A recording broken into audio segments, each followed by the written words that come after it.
හරි මෞලික පාඩම් එකේ පස්වෙනි වීඩියෝ එක අපි මේක සරලවම කරන්නේ මොකක් හරි මූලද්‍රව්‍යයක සාපේක්ෂ පරමාණු ස්කන්ධය හොයන එක.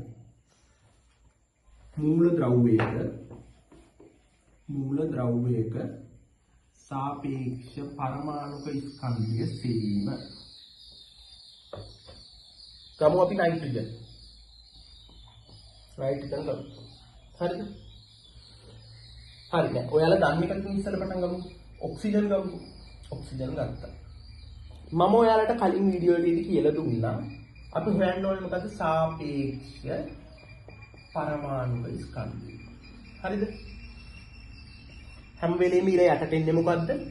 කාබන් 612 පරමාණුවේ ස්කන්ධය නෙමෙයි ස්කන්ධයෙන් 12න් එකක්. හරිනේ? කියන්නේ පැහැදිලි වෙන්න ඕන. ස්කන්ධය නෙමෙයි ස්කන්ධයෙන් 12න් එකක්. හරි. උඩට එන්න ඕනේ මොකද්ද? මම ඔයාලට පැහැදිලිව කලින් වීඩියෝ එකේදී කිව්වා. උඩට එන්න ඕනේ අපිට මෙතන හොයන්න දෙයක් තියෙන්නේ මොකද්ද? ඔක්සිජන් වල සාපේක්ෂ පරමාණු ස්කන්ධය. එතකොට අපි උඩට දාන්න ඕනේ මොකද්ද? ඔක්සිජන් පරමාණුවක ස්කන්ධය. හරිනේ? අපි හොයන්න ඕනේ ඔක්සිජන් වල සාපේක්ෂ පරමාණු ස්කන්ධය. එතකොට අපි ඊට උඩට දාන්න ඕනේ ඔක්සිජන් එක පරමාණුවක ස්කන්ධය. හරිද? දැන් ඔයාලා හිතනවා අපි කොහොමද දන්නේ ඔක්සිජන් පරමාණුක ස්කන්ධය? අපි කොහොමද දන්නේ කාබන් 612 පරමාණුක ස්කන්ධය? ඕක ඔයාලට ප්‍රශ්නයක්. කිසි දෙයකට බය වෙන්න එපා. පේපර් එකේ මේවා දෙනවා. උදාහරණයක් ඔක්සිජන් පරමාණුක ස්කන්ධය තමයි 2.66 ගුණ කිරීම 10 ඍණ 23යි ග්‍රෑම්. කාබන් 612 පරමාණුක ස්කන්ධය තමයි 1.999යි 10 ඍණ 23යි ග්‍රෑම්. මේක දැම්මොත් හරිද? වැරදි. ඇයි? මේ කාබන් 612 පරමාණුක ස්කන්ධය. අපි මොකද්ද ගන්න ඕනේ? කාබන් 612 පරමාණුක ස්කන්ධෙන් 12න් එකක්. හරිද? 12 එක ගත්තා. ඊට පස්සේ සුළු කිරීම. මැක්ස් එක. හරිද? හොඳට බලන්න. මෙතන 10 ඍණ 23ට 10 ඍණ 23 කැපුණා. ඉර යට උඩ යට සුළු කිරීම දන්නවනේ. ඒ වගේම ග්‍රෑම් වලට ග්‍රෑම් කැපුණා. හරිද? එතකොට මේ ඉර යට එක යට 12 තියෙන්නේ. මේ 12 උඩට ගෙනියනවා. හරිද? එතකොට පේනවනේ.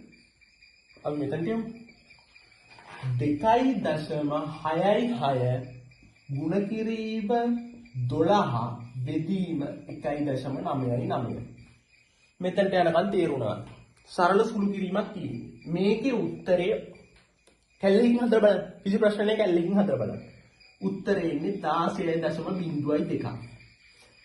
මෙන්න මේ අගේ තමයි ඔක්සිජන් වල සාපේක්ෂ පරමාණු ස්කන්ධය. A level වලදී කැම්පස් එකේදී මේ අගේම අපිට ගන්න ඕන. හරිද? ඒ වුණාට අපි දැන් O level වලදී මෙතන ඔයාලා මේ 0.2 සලකන්නේ නැතුව 16 කියලා ගන්න. කොහොමද? ඔක්සිජන් වල සාපේක්ෂ පරමාණු ස්කන්ධය 16 කියලා ඔයාලා දන්නවනේ.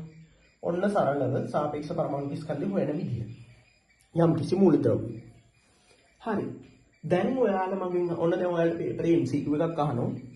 සාපේක්ෂ පරමාණු ස්කන්ධයට ඒකක තිබේද? සාපේක්ෂ පරමාණු ස්කන්ධයට ඒකක තිබේද? ප්‍රශ්නයක් නේ MCQ එක. ඕකේ උත්තරේ තමයි සාපේක්ෂ පරමාණු ස්කන්ධයට ඒකක නැහැ.